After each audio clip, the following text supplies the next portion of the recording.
Hi guys, welcome to another session of Digital Masters Academy online tutorial. And our topic for today is about how to create a click-to-call and click-to-email link. So, para saan ba itong click-to-call and click-to-email? So, ito yung we create a call to action button or call to action na text wherein after nilang i-click yung particular text na yun, it will open a phone app or an email app. So, hindi na nila kailangan kabisaduhin yung phone number and then ida-dial sa phone or the email address, then ita-type nila sa email app nila. So, very hassle para sa ating mga audience. So, paano natin gagawin yan? I have here a sample page, no? Okay?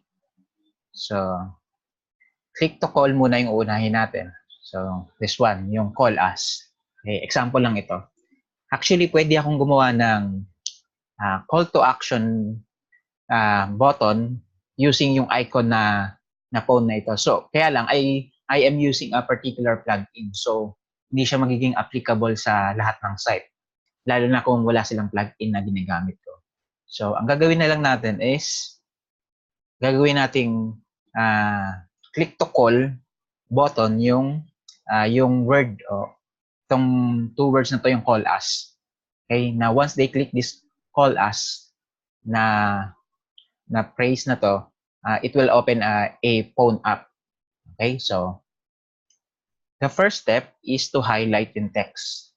Okay, highlight the text, then insert link.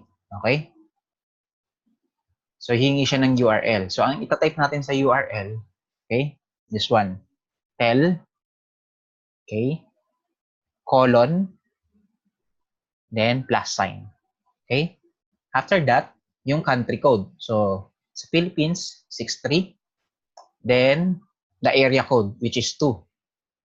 Okay? After that, yung number na nung phone. So, that's it. Then, insert. After that, save natin yung page para kumarga yung changes. Okay, so, i-preview natin dito. I-reload muna natin.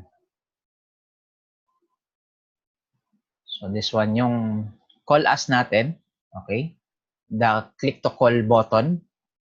So, once we click yung call us, okay, magtatanong siya kung anong app. So, dito hindi natin ma-check kasi we're using a desktop.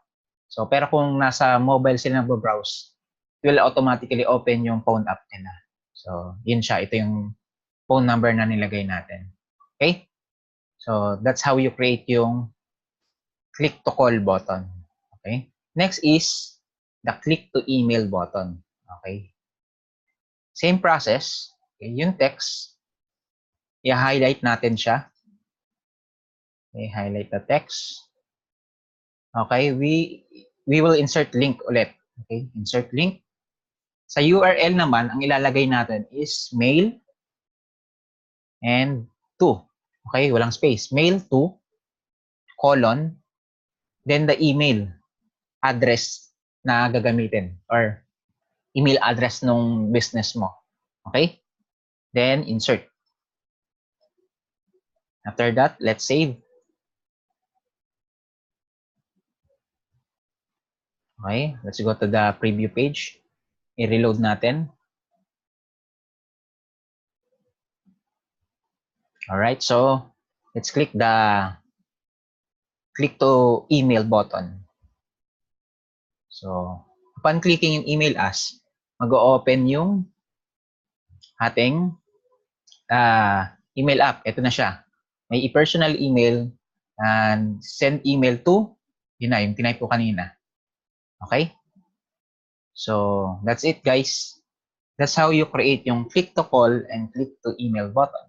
So, ganun lang siya kasimple. And I hope ma-apply mo to sa iyong website and sa iyong business. So, bye-bye!